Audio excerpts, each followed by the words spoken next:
Uttar Pradesh Ayurveda pharmacist 2024 की जो भर्ती आई हुई थी उसमें अगर आवेदन किया हुआ है और आपने भर्ती प्रक्रिया में जो रुकावटें थी उसको शुरू से लेकर के अभी तक देखा हुआ है, आप देखते हुए आ रहे हो कि कैसे आपकी भर्ती का नोटिफिकेशन जारी होता है, नियमावली बनने से लेकर के नोटिफिकेशन जारी होने तक कोई भी बात जो है भर्ती के अगेंस्ट नहीं होती है।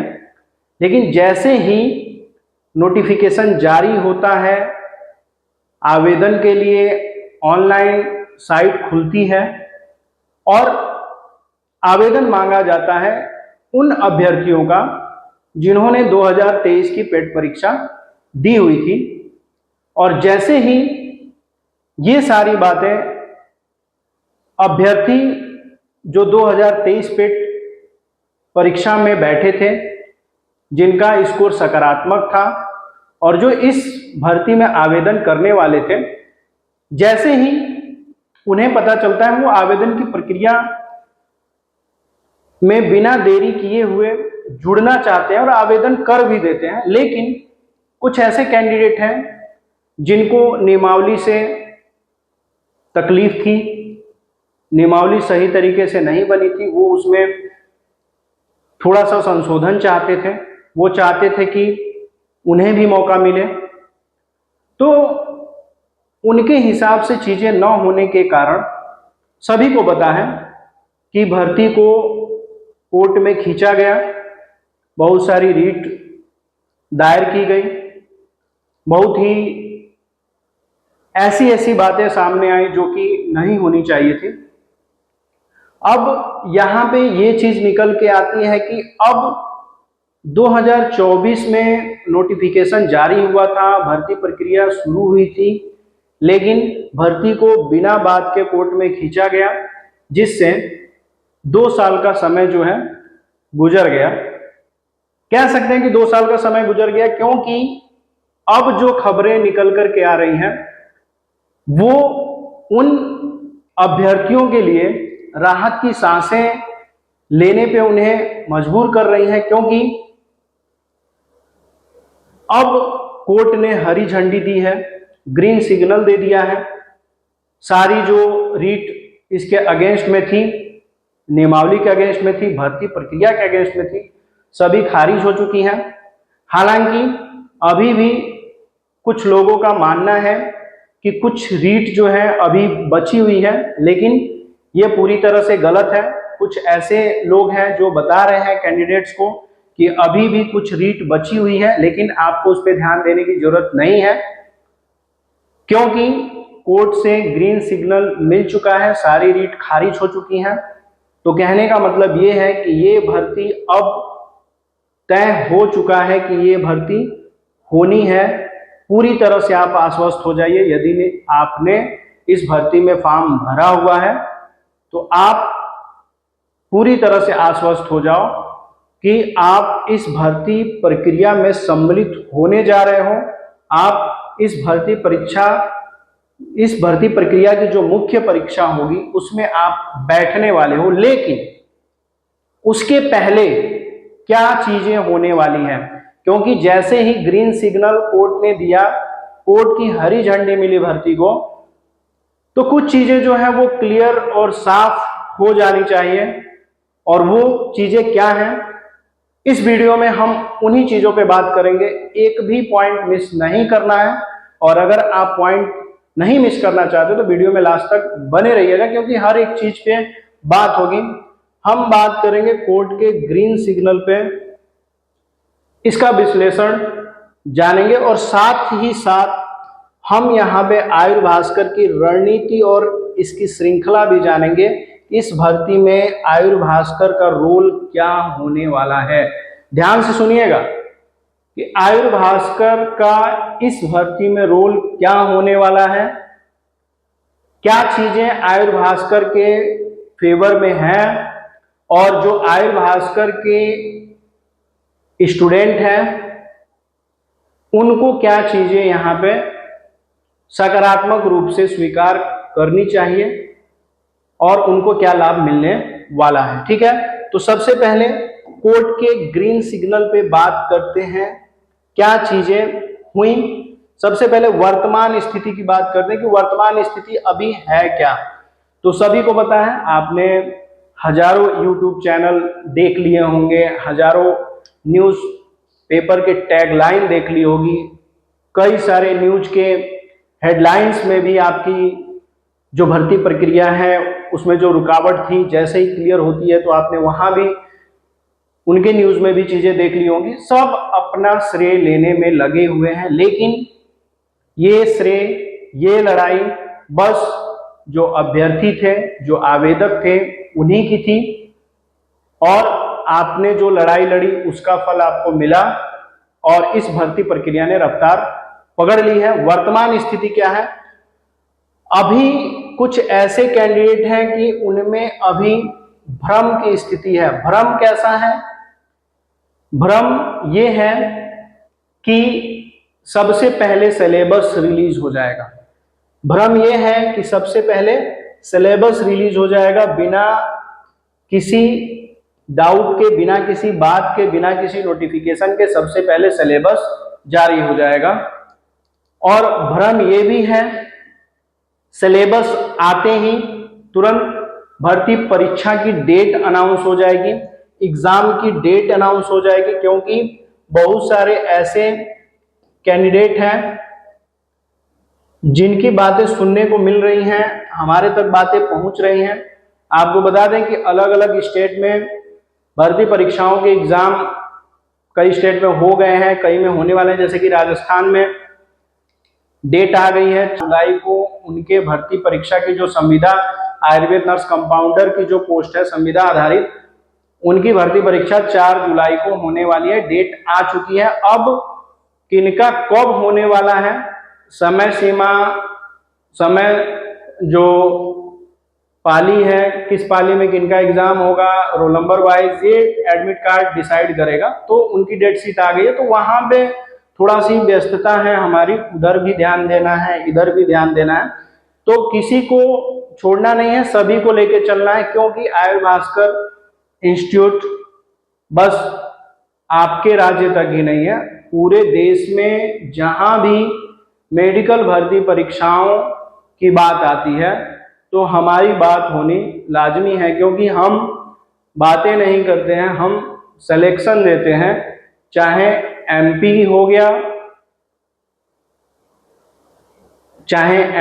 गया, राजस्थान हो गया, हरियाणा हो गया, हिमाचल प्रदेश हो गया, गुजरात हो गया, ठीक है। तो भारत के अलग अलग राज्यों में जहां भी आयुर्वेद से रिलेटेड भर्तियां आ रही हैं या एलोपैथ से रिलेटेड भर्ती आ रही है, यूपी में अभी आपने देखा होगा हाल ही फिलहाल में होम्योपैथ फार्मासिस्ट की भर्ती आई थी। तो तमाम भर्तियों पे हमारी नजर है, सभी की प्रिपरेशन कराई जा रही है, सभी की प्रिपरेशन अलग अलग शिक्षकों द्वारा, जो कि बेहतरीन एक तरह से कह सकते हैं अनुभव प्राप्त करके आपको यहाँ पे अच्छे तरीके से पढ़ा रहे हैं।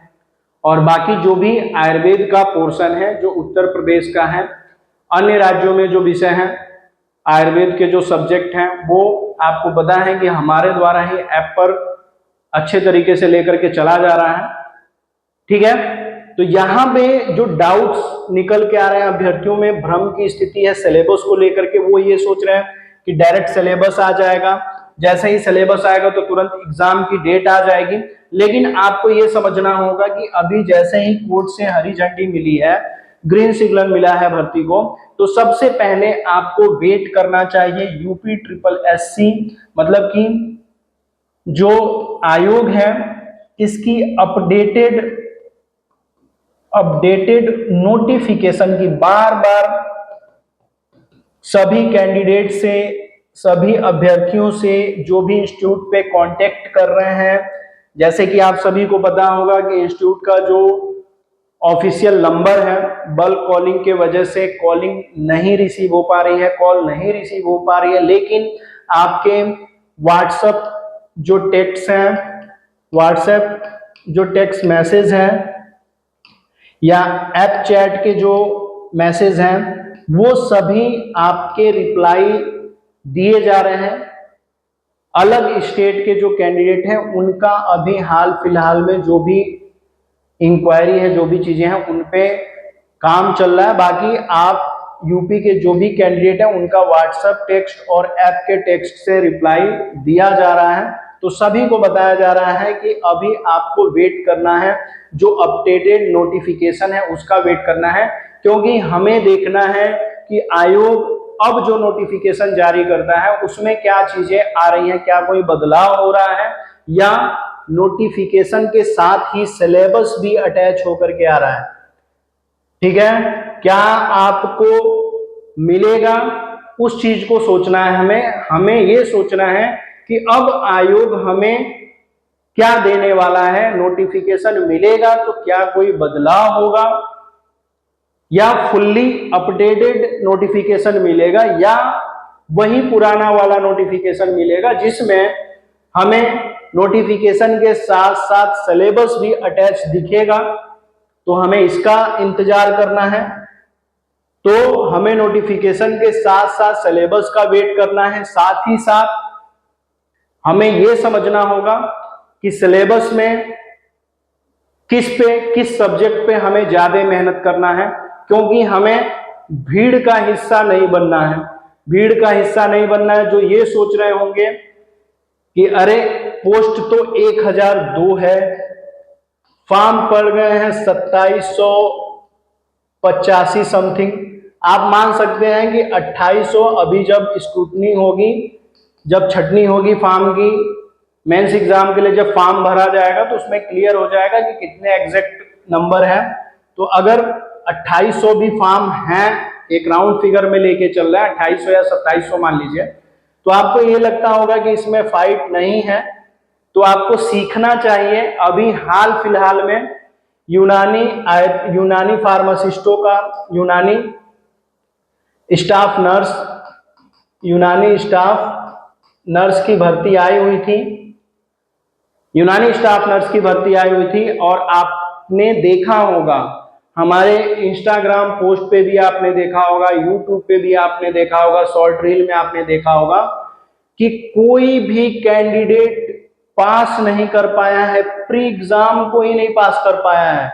जो प्री एग्जाम है उसे ही नहीं पास किया और जो 3 सीटें निकली थी, जो स्पोर्ट्स पोस्ट निकल के आई थी, वो खाली चली गई। सोच लीजिए, आपको अगर ये लगता होगा कि इतनी सीटें भर जाएंगी तो आप गलत हो। अगर आप जो नंबर, जो एप्लीकेबल नंबर है, जितना मार्क आपको चाहिए, आयोग ने जो आप कट ऑफ निर्धारित आयोग करेगा उसके हिसाब से जितना मार्क चाहिए, और अगर जो पेट का स्कोर अगर निर्धारित कर देता है, पेट का भी स्कोर निर्धारित होगा। आप ये दिमाग में रखिएगा, पेट का भी स्कोर निर्धारित होगा, कोई नहीं बताएगा। हम बता रहे हैं कि पेट का स्कोर कार्ड भी यहाँ पे फाइट में आपके लिए हिस्सा बनेगा। तो पेट का स्कोर कार्ड आपका साथ में कट ऑफ मायने रखता है, इसलिए एग्जाम फोकस्ड प्रिपरेशन सबसे जरूरी है। भीड़ का हिस्सा नहीं बनना है, बार बार बताया जा रहा है, भीड़ का हिस्सा नहीं बनना है। आपको एकदम फोकस्ड प्रिपरेशन चाहिए, अच्छी तैयारी चाहिए। तो अच्छी तैयारी और फोकस्ड तैयारी के लिए आपको बेस्ट रोड मैप बना करके चलना है कि हम कैसे चलेंगे, हम कैसे अलग दिखेंगे, हम कैसे प्रिपरेशन करेंगे कि हम बेहतरीन प्रदर्शन एग्जाम में कर पाए, ताकि 1002 सीटों में आप जो तैयारी कर रहे हो उसमें आपकी भी सीट रिजर्व हो जाए। समझ में आ गई बात? तो भ्रम की स्थिति में नहीं रहना है। और हमने बताया आपको कि प्रतियोगिता तेजी से बढ़ेगी, यानी कि कंपटीशन का लेवल टफ होने वाला है। जो ये सोच के चल रहे हैं, जो भी अभ्यर्थी ये सोच के चल रहे हैं, अगर 100 प्रश्न है हम 40 कर देंगे, एससी कैटेगरी के हैं या एसटी के हैं तो हम 30 कर देंगे तो हम सेलेक्ट हो जाएंगे, भूल है आपकी। आपको बेस्ट करना है। 100 है क्वेश्चन, 100 प्रश्न है, तो आपको, अगर आप एससी एसटी कैटेगरी के हो तो क्वेश्चन ज्यादा अटेम्प्ट करने की जरूरत है, वो भी सही, ऐसा नहीं है कि तुक्के में, क्योंकि माइनस मार्किंग का भी खतरा है, माइनस मार्किंग का खतरा है, तो हमें अपनी सोच से ज्यादा करने का सोचना है और वो भी सही करने का सोचना है। सही कैसे करेंगे? जब तैयारी परफेक्ट होगी। सही कैसे करेंगे? जब तैयारी बेहतरीन होगी। तो सबसे जरूरी चीज जल्दी तैयारी और बड़ा लाभ। कहने का मतलब ये है कि जो ये सोच रहे होंगे कि नोटिफिकेशन आएगा तब तैयारी करेंगे, तो आप गलत हो। नोटिफिकेशन का वेट नहीं करना है, पूरी तरह से आपको पता है क्या आने वाला है। अभी हम इसमें बताएंगे कि क्या आपको दिखेगा सिलेबस में, और वही चीज सिलेबस में आएगा और उसी को आपको मेन हथियार बना करके अभी से तैयारी करना शुरू कर देना है। तो 100% जो सिलेबस है, नोटिफिकेशन के साथ जो सिलेबस जारी होगा, आप जब प्रिपेयर करोगे हमारे बताने के अनुसार, तो लगभग चीजें आपकी कवर हो जाएंगी जो मेन सिलेबस अनाउंस होगा उसके अनुसार।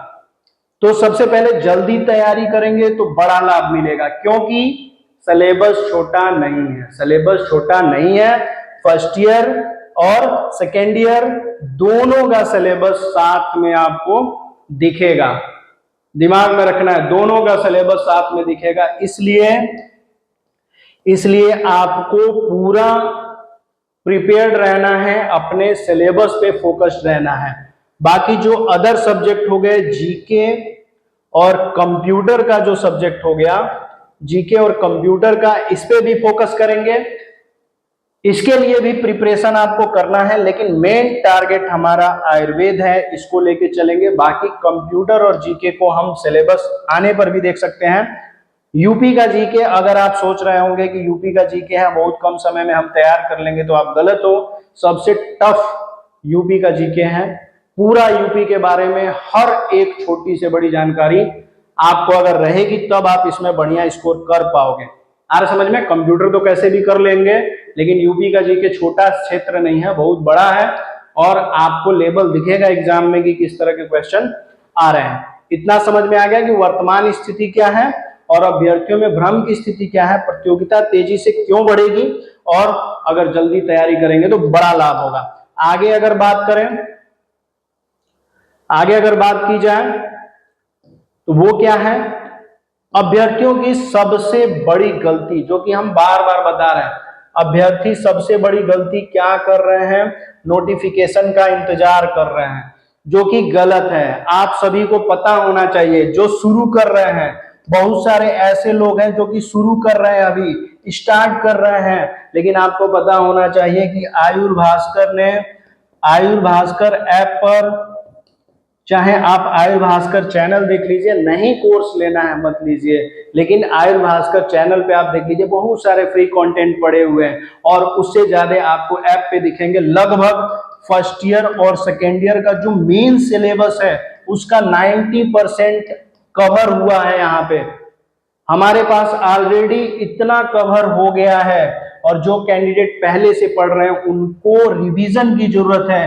रिवीजन अभी से स्टार्ट कर दीजिए। अगर आप वीडियो आज देख रहे हो तो आज ही से रिवीजन शुरू हो जाना चाहिए। यही कहा जा रहा है, रिवीजन करो, रिवीजन करो, क्योंकि सिलेबस आएगा तो समय कम मिलेगा। मैक्सिमम 3 महीने का समय मिलेगा आपको, मैक्सिमम 3 महीने का समय मिलेगा, और अगर आप अब शुरू कर रहे हो तो पीछे रह जाओगे।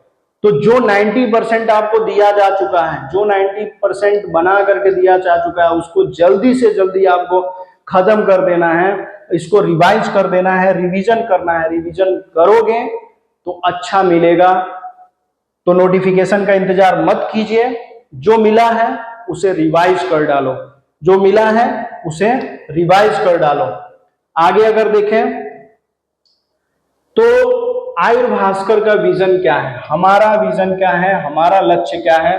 तो हमारा लक्ष्य यह है संरक्षित तैयारी। संरक्षित तैयारी, हमारा लक्ष्य यह है कि तैयारी कैसी होनी चाहिए? पूरी तरह से संरक्षित तैयारी होनी चाहिए। मतलब कि हम पूरी तरह से एक रोड मैप बना करके तैयारी करा रहे हैं, एक रोड मैप बना करके तैयारी कराएंगे, और जो पहले से बना हुआ है जो चीजें, उसको रिवाइज भी आप ही को करना है। जो पहले से दिया गया कंटेंट है उसको आपको रिवाइज करना है, और अब सिलेबस अगर आता है तो सिलेबस के हिसाब से जो चीजें चल रही हैं, क्लासेस जो हो रही हैं वो सिलेबस के हिसाब से चलेंगी।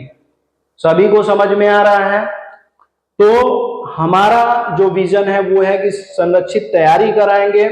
दूसरा, दैनिक अनुशासन। दैनिक अनुशासन का मतलब क्या है? हम ये चाहते हैं कि जो भी प्रिपरेशन कर रहे हैं वो डेली डेली हर सब्जेक्ट से, जो भी सब्जेक्ट है पर सब्जेक्ट से आपको मैक्सिमम 50 एमसीक्यू करना ही करना है।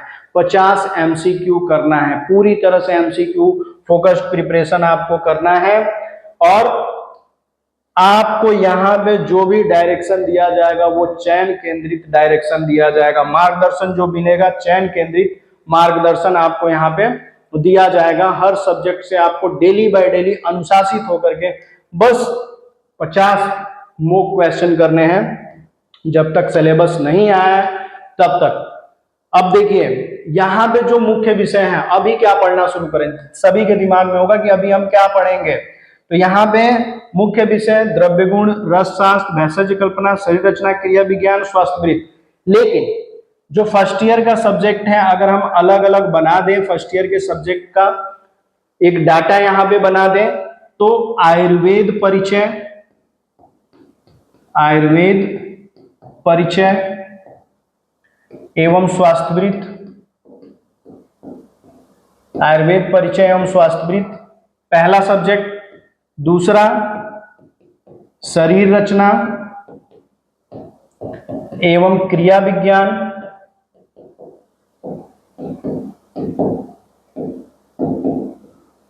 तीसरा, द्रव्य गुण एवं द्रव्य परिचय, द्रव्य गुण एवं द्रव्य परिचय।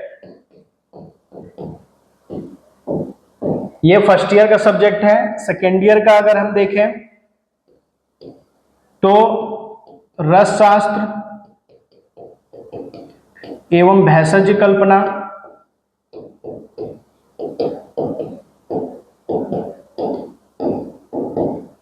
रोग परिचय एवं चिकित्सा,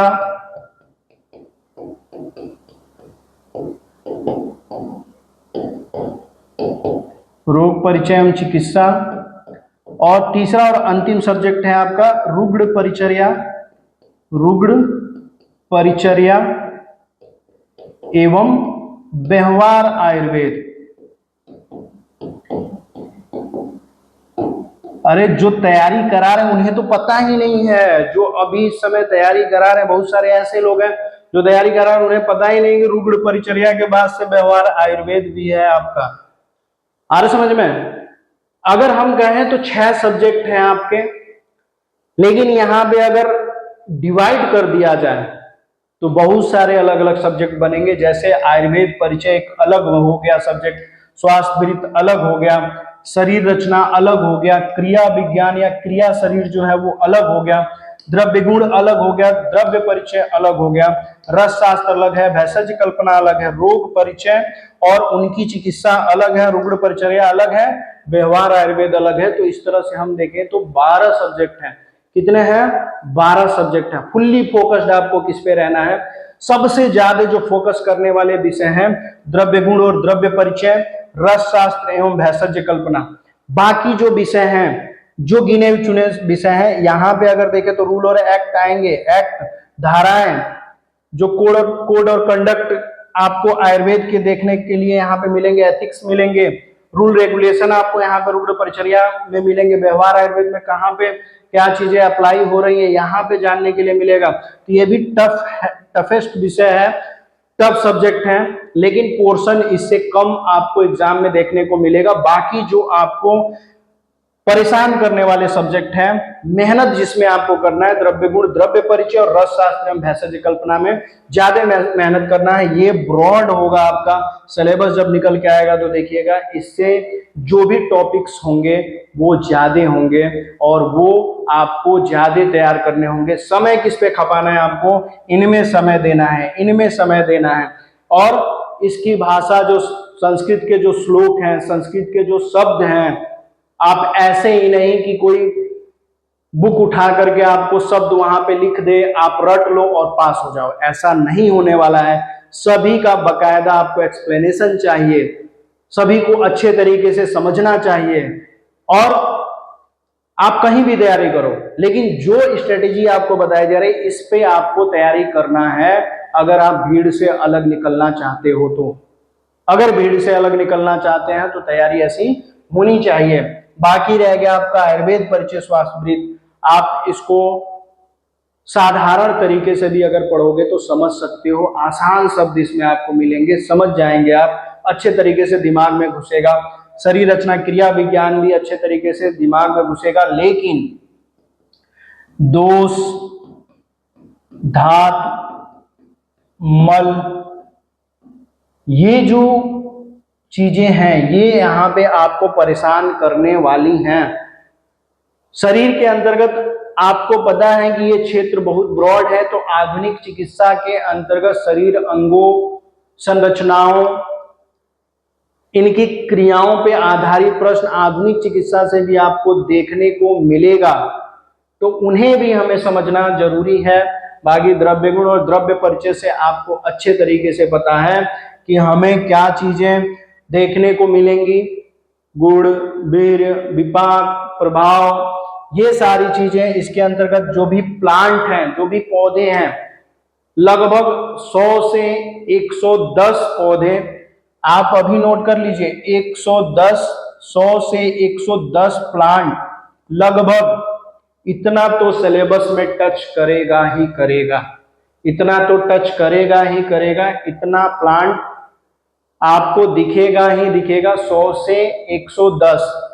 अगर इतना आप प्रिपेयर करते हो, इनके लैटिन नाम जानते हो, इनका गुण, वीर्य, विपाक, इनकी संरचना, इनके पर्याय, ये सारी चीजें अगर आप याद रखते हो तो इसमें बेहतरीन अंक प्रदर्शन आप कर पाओगे।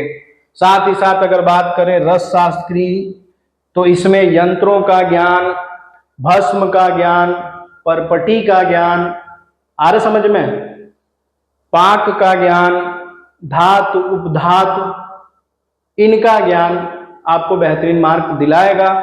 और जो पढ़ रहे हैं उनको पता है अच्छे तरीके से कि किस तरह से हमें क्या चीजें, जो मेन चीजें हैं वो किस तरह से पढ़ाई गई हैं, किस तरह से हमें रिवीजन करना है।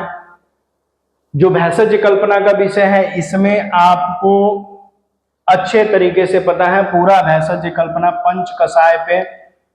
पंच कषाय पे ही आधारित है। बाकी अलग से आपको बटी, अवलेह, योग निर्माण की जो विधियां हैं, अलग अलग योग, उनके रोगाधिकार, ये सारी चीजें आपको यहाँ पे जाननी होंगी। तो सोच लीजिए, देखने में लग रहा होगा कि बहुत इजी है, हो जाएगा, नहीं होगा भाई। इतना आसान है तो सब नहीं कर लेते, इतना माथापच्ची करने की क्या जरूरत थी। पढ़ना पड़ेगा, लड़ना पड़ेगा, आ रहा समझ में। फिर आते हैं हम रोग परिचय चिकित्सा पे। इसमें चाहे वो सूतिका रोग हो गए, गर्भिणी रोग हो गए, बाल रोग हो गए, या शरीरगत रोग हो गए, मानसिक रोग हो गए, सभी रोगों के बारे में तो आपको जनरली जो रोग हैं उनको आपको जानना होगा, उनकी चिकित्सा भी आपको जाननी होगी कि आयुर्वेद में किस तरह से चिकित्सा किसकी है, कौन सा योग वहां पे निर्धारण किया गया है। उसके लिए आपको आयुर्भास्कर ऐप पे एक पीडीएफ भी बना करके दिया गया है, पूरी तरह से फुल्ली रोगों के नाम, उनके रोगाधिकार, उनके योग, सारी चीजें उसमें मेंशन करके आपको वहां पे दी गई हैं। बहुत ही जल्द जैसे ही नोटिफिकेशन आउट होता है तो हम पीडीएफ भी आपको प्रिंट करने का ऑप्शन देने वाले हैं, आप वहां से पीडीएफ प्रिंट कर सकते हो। आपको पीडीएफ प्रिंट करने का ऑप्शन अभी तक इसलिए नहीं दिया गया था क्योंकि आप लिख करके जो सीखोगे वो आप प्रिंट करा के नहीं सीख पाओगे। अगर आपने पहले ही प्रिंट करा लिया होता तो अभी तक वो रद्दी में कहीं पीडीएफ जो प्रिंट करा के आपने रखा था वो फेंका हुआ रहता। लेकिन अगर अब प्रिंट कराओगे तो आप उसे पढ़ोगे। समझ में आ रहा है? इसलिए अभी तक प्रिंट करने का ऑप्शन नहीं दिया गया था। रुग्ण परिचर्या और व्यवहार आयुर्वेद, इसमें टफ कुछ टॉपिक हैं जो आप देख रहे होगे अलग अलग जो भर्ती परीक्षाएं हुए, चाहे DSSB की भर्ती परीक्षा आपने देखा होगा, आप एग्जाम में बैठे हो, प्रिपरेशन किए हो, एम्स की जो भर्तियां निकल करके आई थी उसमें आपने पेपर उठा करके देखा होगा, वहां पर रूल रेगुलेशन जो एथिक्स हैं, एक्ट्स हैं, वो सारी चीजें आपको देखने को मिलेंगी। वो क्वेश्चन आपको यहाँ भी देखने को मिलेगा। साथ ही साथ हमारा मानना है कि इसमें आधुनिक चिकित्सा से भी प्रश्न बनेंगे, एलोपैथ, होम्योपैथ, यूनानी, इस तरह के पोर्शन से भी रूल रेगुलेशन, ड्रग एक्ट, ये सारी चीजें वहां भी मेंशन रहेंगी, उससे भी कुछ चीजें निकल करके आएंगी। समझ में आ गई बात? तो आपको यहाँ पे पूरा सिलेबस बताया गया, पोर्शन भी आपको बताया गया, इस पे आपको काम करना है। ऐसा नहीं है कि किसी चैनल पे जा करके आप मॉक क्वेश्चन देख लिए, आपने पूरा छाप लिया और आप सोच रहे हो रट लिए, वो एग्जाम में आ जाएगा, आप जाकर के टिक कर दोगे, पास हो जाओगे। ऐसा कुछ नहीं होने वाला है। कैसा होगा? सिलेबस के अनुसार थ्योरेटिकल आप पढ़ के और देखना, जितने भी क्वेश्चन मॉक बनेंगे ना, आप थियरी सही तरीके से पढ़े हो तो मॉक बढ़िया से कर लोगे। समझ में आया? ये समझ में आ गया सारी चीजें? तो अभी क्या पढ़ना शुरू करना है पता चल गया। अब यहां पे हम बात करते हैं वो जो कि आपको अच्छा सिलेक्शन, अच्छा मार्क, आपको चाहे वो मार्क गेन करना हो, आपको मेरिट लिस्ट में आना है, ये सारी चीजें कैसे आप करोगे? तो आपको फुल्ली सिलेबस फोकस्ड प्रिपरेशन की आवश्यकता है। और वो कैसे होगा? जब तक सिलेबस नहीं आया है तो डी फार्मा फर्स्ट ईयर और सेकेंड ईयर का जो सेशनल सिलेबस है, सत्र का जो सिलेबस है, पाठ्यक्रम है, उसे प्रिंट आउट करा करके रखिए और उसी से पूरी तरह से प्रिपरेशन करना है, कुछ छोड़ने की जरूरत नहीं है। और इसी बीच में जैसे ही आप प्रिपरेशन करते रहते हो, नोटिफिकेशन आता है, सिलेबस साथ में अगर अटैच होकर के आ जाता है तो बहुत ही बढ़िया है।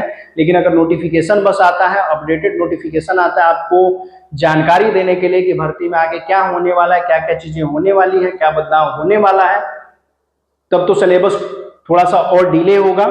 लेकिन अगर साथ में आ जाता है तो अच्छी बात है, आपको समय मिल जाएगा 3 से 4 महीने का बढ़िया से प्रिपरेशन करने के लिए। जो रिवाइज कर रहे हैं उनको तो आसान है, और जो नहीं कर रहे हैं उनके लिए दिक्कत होने वाली है। और इस समय बुद्धिमान कैंडिडेट कौन है? उनमें बहुत सारे बुद्धिमान कैंडिडेट हैं जो तैयारी में लगे हैं। जो किस में लगे हैं? तैयारी में लगे हैं और चुपचाप तैयारी कर रहे हैं, एग्जाम का प्रिपरेशन पूरी तरह से फोकस्ड होकर के कर रहे हैं, इधर उधर की बात नहीं कर रहे हैं। तो आपको नंबर कैसे लाना है? तो जब आप सिलेबस पूरी तरह से सिलेबस पे फोकस्ड हो गए तो आप नंबर बढ़िया अचीव कर सकते हो। ठीक है, ये हो गई बात आपको एग्जाम में सिलेक्शन की। लेकिन सबसे पहला स्टेप वो क्या है जो आपको सब चीजें करने से पहले, तैयारी भी करने से पहले तैयार करके रखना है। क्योंकि जैसे ही अपडेटेड नोटिफिकेशन आता है, सिलेबस आता है, तो उसके कुछ समय बाद आपको मेंस एग्जाम के लिए फॉर्म भी अप्लाई करने के लिए बोलेगा। मेन एग्जाम के लिए जो फॉर्म अप्लाई करना है उसके लिए बोलेगा, तो उसमें आपको फिर से फी पेमेंट करनी होगी। मेंस एग्जाम के लिए आपके जो डॉक्यूमेंट्स लगे थे पहले, जब आपने एग्जाम के लिए फॉर्म भरा था, जो डॉक्यूमेंट लगे थे वो आपको यहाँ पे भी अपलोड करना है। आपको बता दें, जिन्होंने अभी तक डी फार्मा का डिप्लोमा सर्टिफिकेट नहीं लिया है, डिप्लोमा सर्टिफिकेट नहीं लिया है, वो जल्दी से जल्दी डिप्लोमा सर्टिफिकेट बनवा ले।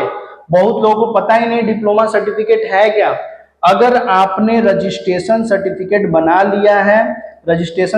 बनवा लिया है, तभी आप इस भर्ती में आवेदन किए होंगे, बिना रजिस्ट्रेशन के आवेदन नहीं कर सकते हैं। अगर किया होगा तो आवेदन आपका निरस्त हो जाएगा, कोई मतलब नहीं। एग्जाम भी दे लोगे तो डीबी में जाकर छट जाओगे, ठीक है, क्योंकि रजिस्ट्रेशन आपका एग्जाम जो फॉर्म की अंतिम तिथि है उसके पहले मांगा गया था, ठीक है। तो जिन्होंने रजिस्ट्रेशन करा लिया है वो अगर डिप्लोमा नहीं लिए हैं तो ले लें। पूरा प्रोसेस आपको हमारे चैनल पे वीडियो की प्लेलिस्ट में जाइएगा, वहां पे आपको मिल जाएगा डिप्लोमा सर्टिफिकेट और रजिस्ट्रेशन का एक कंबाइंड वीडियो है जिसमें बताया गया कि रजिस्ट्रेशन कैसे आपको कराना है और डिप्लोमा सर्टिफिकेट कैसे लेना है। यहाँ पे हम शॉर्ट में बता दे रहे हैं। डिप्लोमा लेने के लिए आपको 175 रुपए की डीडी बनवानी है, यानी कि डिमांड ड्राफ्ट। किसी भी बैंक से आप बनवा सकते हो। और किसके नाम से वो डिमांड ड्राफ्ट आपको पे करना होगा? बोर्ड ऑफ आयुर्वेद यूनानी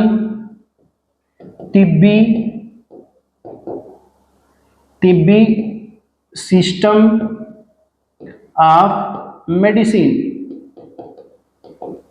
यूपी। आप चाहें तो यहाँ पे रजिस्ट्रार मेंशन कर सकते हैं, नहीं भी मेंशन करेंगे तो आप इतना मेंशन करके अगर डीडी बना लेते हो 175 रुपए की, इस डीडी को लेकर के अपने डी फार्मा का जो रिजल्ट है फर्स्ट ईयर का, सेकेंड ईयर का और जो रजिस्ट्रेशन है उनकी कॉपी के साथ आप बोर्ड ऑफिस चले जाओ। बोर्ड ऑफिस भी आपको पता होगा कि पहले धनवंतरी जो भवन था वहां पे था, लेकिन अब सरोजिनी नायडू मार्ग पे चला गया, लखनऊ में एड्रेस बदल गया है। तो अपडेटेड एड्रेस पे आप जाइए, वहां पे 175 रुपए की डीडी आप दीजिए, वहां पे आपको डिप्लोमा सर्टिफिकेट के लिए फॉर्म मिलेगा, उस फॉर्म को भरिए, साथ में अपने डॉक्यूमेंट्स अटैच करके डीडी के साथ वहां पे जमा कीजिए। उसी दिन आपको डिप्लोमा सर्टिफिकेट मिल जाता है। नहीं तो अभी कुछ कारणों से बोर्ड में बहुत सारी चीजें लेट लतीफ हो रही हैं। सभी को पता होगा कि एग्जाम भी अभी तक नहीं हुए हैं, चाहे फर्स्ट ईयर के हो गए, थर्ड ईयर के हो गए, जीएनएम थर्ड ईयर के हो गए, प्रसूति के हो गए, किसी भी सेशन का एग्जाम नहीं हुआ है। कारण बहुत सारे हैं जो यहाँ पे गिनाए नहीं जा सकते, उसके लिए अलग से वीडियो दे दिया जाएगा। तो कई कारणों से चीजें लेट हो रही हैं, तो ये भी कहा जा सकता है कि आपको कुरियर से आपके होम एड्रेस पे, आधार पे जो एड्रेस होगा वहां पे भेज दिया जाएगा। तो वेट कर सकते हैं, वहां पे जमा करके विद इन 1 मंथ में आपको डिप्लोमा सर्टिफिकेट भी मिल जाता है। समझ में आ गई बात? तो आपको डिप्लोमा सर्टिफिकेट तो लेना ही होगा। साथ ही साथ आप न्यू कास्ट सर्टिफिकेट, अगर किसी कैटेगरी से बिलोंग कर रहे हैं तो कास्ट सर्टिफिकेट भी आपको बनवा लेना होगा। आ रहा समझ में? तो आप अपने जो डॉक्यूमेंट्स हैं उसको तैयार भी कर लीजिए, उसको भी तैयार कर लीजिएगा। कोई भी डॉक्यूमेंट्स आपका छूटना नहीं चाहिए, सभी डॉक्यूमेंट्स रेडी होनी चाहिए, अप टू डेटेड होने चाहिए। समझ में आ रही है बात? और तैयारी पूरी तरह से करने के लिए आपको फुल्ली फोकस्ड होकर के तैयारी करना है। जो होशियार कैंडिडेट है वो तैयारी में लग गए हैं, उनको किसी भी बात से कुछ लेना देना नहीं, वो पढ़ाई से लगे हुए हैं। आ रहा समझ में? तो अभी से तैयारी करना शुरू कर दीजिए, ऐसा ना हो लेट हो जाए। और आपको बता दें कि इस भर्ती में क्या चीजें और होने वाली हैं, किस तरह के क्वेश्चन आपको एग्जाम में दिखने वाले हैं, सिलेबस अगर आता है तो क्या चीजें उसमें अपडेट होंगी, क्या चीजें कट हो सकती हैं, क्या चीजें ऐड हो सकती हैं, किस तरह के डॉक्यूमेंट्स आपको रिजेक्ट कर सकता है, भर्ती में से बाहर निकाल सकता है, कैसे डॉक्यूमेंट्स, अगर गलत डॉक्यूमेंट्स अगर आपके पास है तो कैसे आप भर्ती से बाहर हो सकते हो, पेट स्कोरिंग क्यों मायने रखेगा इस भर्ती में, इन सभी बातों के साथ हम दूसरी वीडियो बहुत ही जल्दी लेकर के आने वाले हैं। तो दूसरी वीडियो के लिए आप वेट कीजिए। और ये वीडियो बहुत इंपॉर्टेंट है, नौकरी लेके रहनी है, हमें आयुर्वेद फार्मासिस्ट बनना है, चाहे कुछ हो जाए। तो मिलते हैं अपने दूसरे वीडियो में, तब तक के लिए धन्यवाद।